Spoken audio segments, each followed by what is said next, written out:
The photos were in frames. Not scattered. Not random. Framed. Hung arranged, like someone had been living with my family's faces on their walls for years.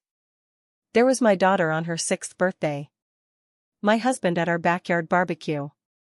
And one of me, asleep in my own bedroom, taken through a window I always thought faced nothing but trees. I hadn't told anyone where I was staying that night. I had booked the room 40 minutes ago. Cash. Last minute. My hands wouldn't stop shaking as I counted the photos. 17.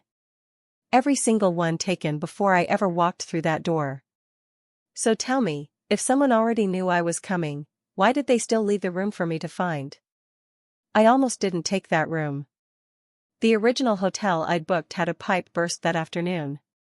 The front desk called me while I was already on the highway, already 2 hours from home, already desperate to be somewhere nobody knew my name for just one night. That's the part that still keeps me up. Nobody was supposed to know where I ended up. Not my husband. Not my sister. Not a single person in my life. I had paid cash at the front desk. Given them my maiden name, a name I hadn't used in 11 years. Smiled at the teenage clerk who didn't look up from his screen long enough to remember my face. I was invisible. Or so I thought. Room 114 was at the end of a long corridor, around a corner, away from the ice machine and the elevator noise. The clerk had offered me something closer to the lobby, but I asked for quiet. I remember thinking that was lucky. I don't think that anymore. The smell hit me first. Not dirty. Not stale. Something faintly familiar I couldn't name, like a candle someone had blown out an hour before I arrived.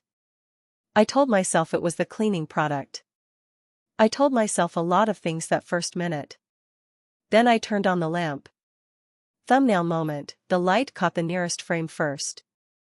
A 5x7, hanging perfectly level beside the bathroom door. My daughter. Maya. Pink dress. Gap-toothed smile. Her 6th birthday party in our backyard, the one where the cake collapsed and she laughed so hard she fell off her chair. I have that same photo on our refrigerator at home. I stood there for 4 seconds without breathing. Then I turned and saw the others. They covered the entire wall beside the bed. 17 frames. Different sizes. Different moments. All of them mine. My husband Daniel grilling in the backyard, 4th of July, 2 summers ago. My mother at Christmas, mid-laugh, eyes closed. Maya asleep in the backseat of my car, cheek pressed against the window. And then the one that made my knees give out. Me. In my bedroom. Shot through the window. I was reading. I remember that night specifically because I'd fallen asleep with the lamp on and woken up at 3 a.m. with the book on my face. Someone had been standing outside my window in the dark. Watching. Waiting. Photographing. I should have run. I know that now.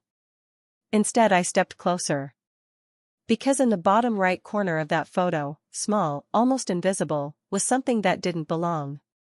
A child's drawing. Taped to my bedroom wall in the background. Behind me. Inside my house. I had never seen it before. Hidden clue number 1, the drawing on the wall. My phone had no signal. I had noticed that in the parking lot but thought nothing of it. Rural hotel. Old building. I'd planned to use the Wi-Fi. I opened my laptop. No networks appeared. Not one. Hidden clue number 2, no signal, no Wi-Fi, complete isolation. I counted the photos again. Still 17.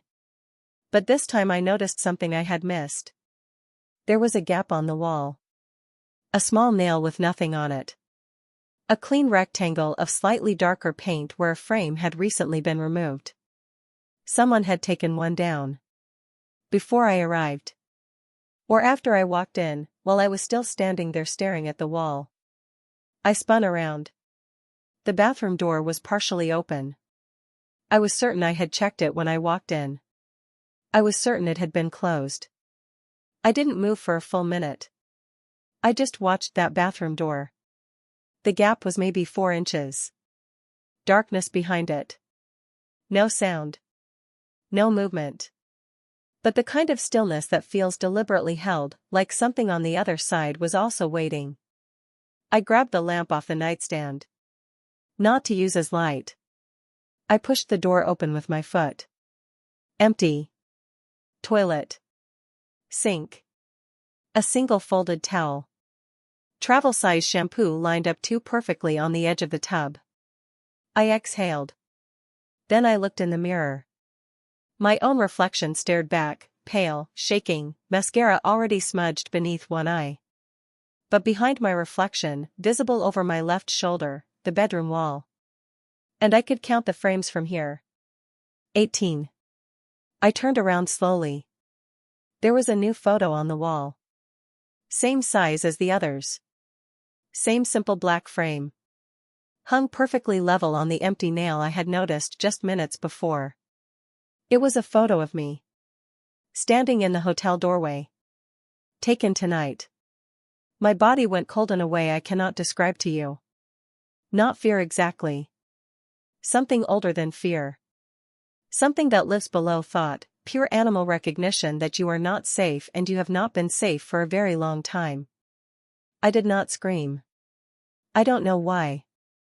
I grabbed my bag and my keys and I walked, not ran, walked, because my legs had made a separate decision to stay calm, straight to the door.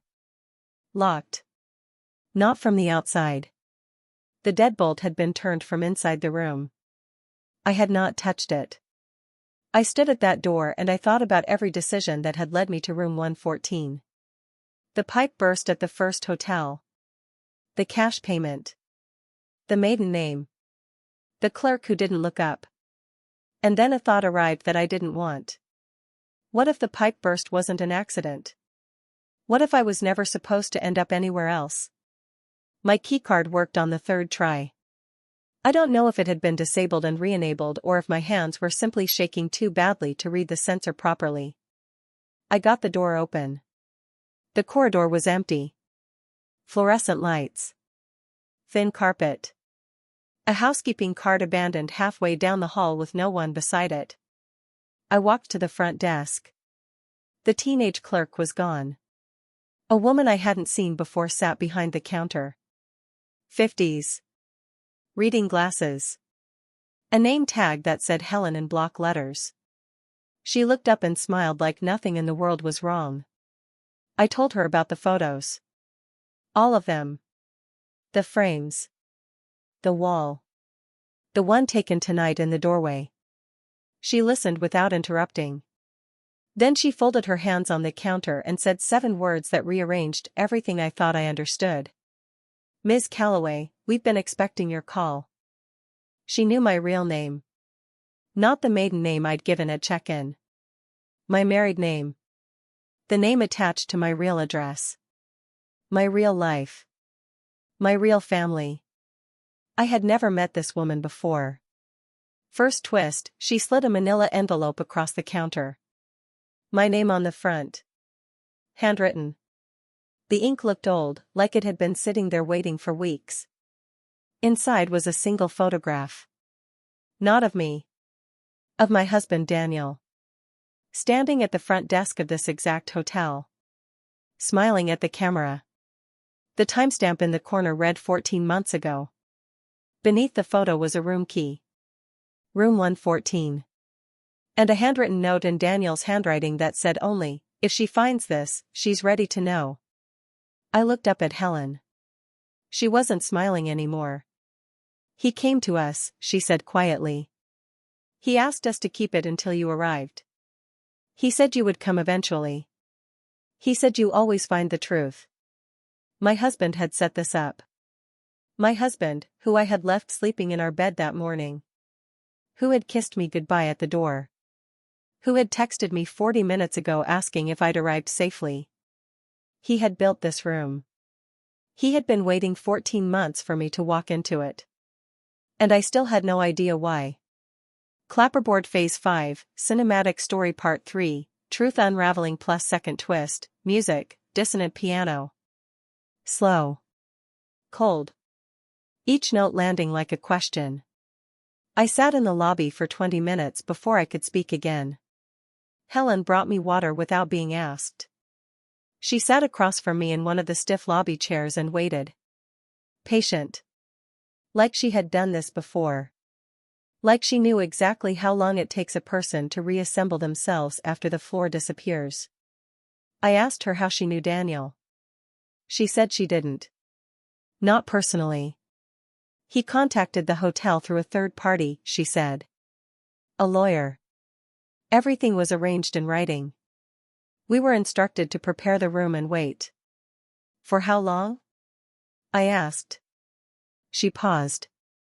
There was no expiration on the arrangement. That landed somewhere deep and terrible. Daniel had built something with no end date. Which meant some part of him believed I might never come. Or that it might take years.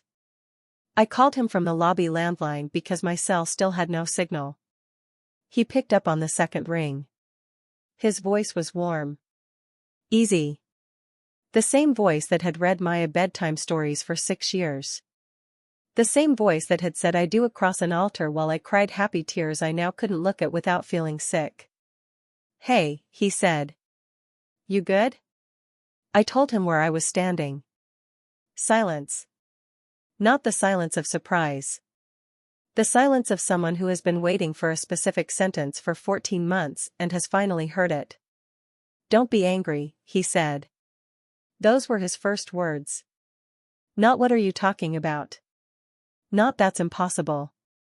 Don't be angry. I asked him what was in the room. He said the room was an answer. I asked him what the question was.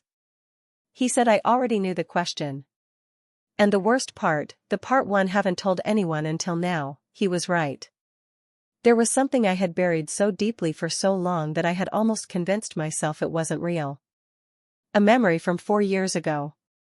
Maya was 2. I had found a document on Daniel's laptop, open, unattended, just for a moment while he was in the shower. A name I didn't recognize. A woman's name. An address 3 states away. And below it, a single line that I had read and then closed and never spoken aloud. Biological mother. Current location confirmed. I had told myself it was work. Daniel was in insurance. People searched for people. It meant nothing. I had told myself that for 4 years. And I had never asked. Because I think some part of me already knew that asking would change everything. Maya is adopted. We adopted her at 3 weeks old through a private agency. Closed adoption.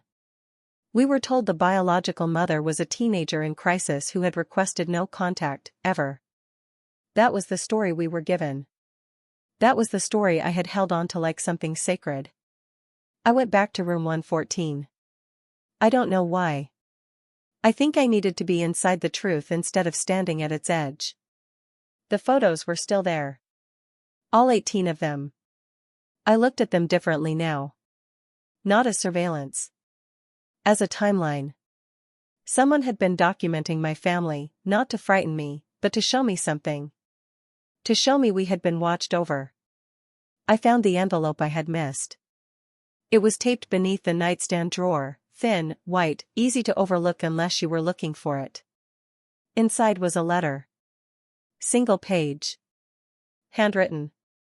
The penmanship was careful and deliberate and slightly formal.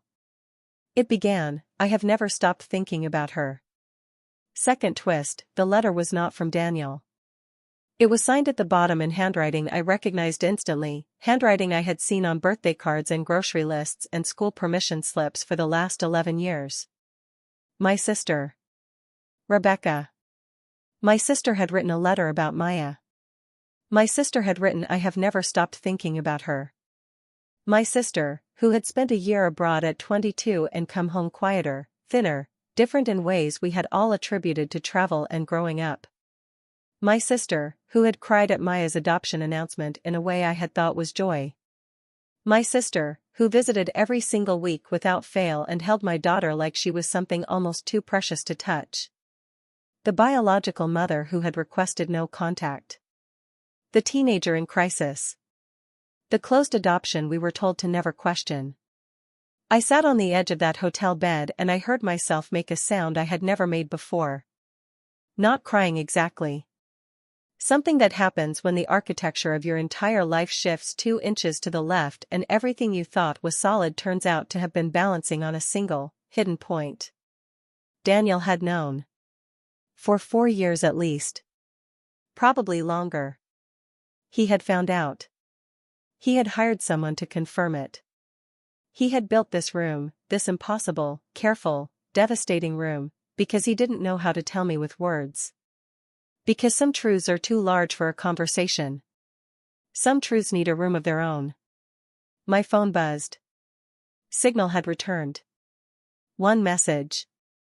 From Rebecca. Sent 4 minutes ago. She called me, didn't she? Not a question. I didn't call Rebecca back, I just sat there holding my phone, staring at those 11 words on the screen until they stopped looking like language and started looking like shapes. She called me, didn't she? Not, what's happening? Not, are you okay? She already knew exactly what was happening. She had been waiting for this night too. I looked up at the wall of photos, and I finally understood what I was actually looking at. This wasn't surveillance, this wasn't something sinister or threatening or designed to frighten me. Every single photo on that wall had been taken at a moment of joy. Maya's birthday. Christmas. The backyard. The car. Me reading by lamplight. Someone had spent years quietly collecting the happiest moments of my family's life. A mother watching from a distance, watching the daughter she had given away grow up safe and loved and laughing. I read the letter again, all of it this time. Slowly, Rebecca had gotten pregnant at 22 during her year abroad. She had come home ashamed and terrified and completely alone, because our mother was already sick by then and our father had been gone for years, and she didn't know how to add one more impossible thing to a family already barely holding together. She had told no one. She had made a plan quietly and carefully and with the kind of desperate love that doesn't announce itself. She had chosen Daniel and me specifically, not through the agency randomly selecting a match. She had asked the agency to place her baby with her sister. The agency had agreed on one condition, that I never know, that the adoption remain closed. That Rebecca remove herself from our lives for at least a year to create distance. That she return only as an aunt, present, loving, but never anything more. She had agreed because she trusted me to love her daughter and because she believed that knowing the truth would only cause pain, that the secret would not. She was wrong about that last part. Daniel had found out 4 years ago by accident, a document left open. The wrong file pulled up during an insurance search. A name connecting to another name connecting to a truth that shouldn't have been findable. He had confronted Rebecca privately. She had begged him not to tell me. He had agreed, but only if she allowed him to build a way for me to find it myself. On my own terms, in my own time. Because Daniel knew me well enough to know that being told and discovering are 2 entirely different experiences. He knew I would find it eventually. He knew because he knew me, and he wanted me to arrive at the truth the same way I arrived at everything important in my life, by walking through the door myself. Room 114 was not a trap. It was a gift, the most complicated, painful, devastating gift anyone has ever given me. I called Rebecca at midnight. She picked up immediately. She had been awake. I knew she had been awake. Neither of us spoke for almost a full minute. Then she said my name once, just my name, in a voice so small and frightened that 11 years of sisterhood collapsed into a single moment and I forgot every practiced thing I had planned to say. I asked her one question. Does she have your eyes? Rebecca made a sound on the other end of the line that I will carry with me for the rest of my life. Half sob.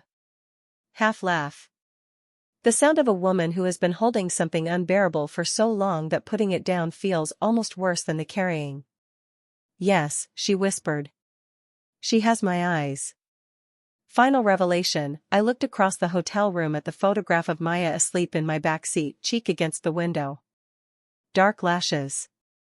That particular stillness that children have when they sleep, like something returned to its original form, and I saw Rebecca's face. I don't know how I had never seen it before. Maybe I had, maybe some part of me had always known and had made a quiet decision to protect the life we had built over the truth beneath it. Maybe the secret had been kept by all of us, even me. I drove home at 2 a.m. Daniel was awake in the kitchen when I walked in. He didn't say anything. He just looked at me the way you look. At someone when you've been waiting to find out who they'll be on the other side of something. I sat down across from him. We stayed like that for a long time. Maya is 7 now. She has Rebecca's eyes and my stubbornness and Daniel's laugh and a whole life ahead of her built on a foundation of love so complicated and layered and human that I don't have a single clean word for what it is. I have not told her. I don't know if I ever will. I don't know if the truth would give her something or take something away. I don't know if that decision is even mine to make. Rebecca comes over every Sunday. She brings Maya her favorite chocolate croissants from the bakery on 5th. She sits at our kitchen table and watches my daughter, her daughter, our daughter, and she smiles in that way she has, the way I now understand completely, the way that has always looked like joy but was always also grief, both things simultaneously. Forever. The photos from room 114 are in a box in my closet, all 18 of them. I couldn't leave them there. I couldn't hang them up either. So they sit in the dark in a shoebox that I open sometimes late at night when the house is quiet and everyone I love is asleep, and I look at them and I try to figure out if knowing the truth made me richer or poorer. I haven't decided yet. Maya deserves the truth. Rebecca deserves peace. And I deserve to stop carrying a secret I never agreed to keep. But if telling the truth means destroying the only version of family any of us has ever known, would you say the words, or would you take them with you to the grave?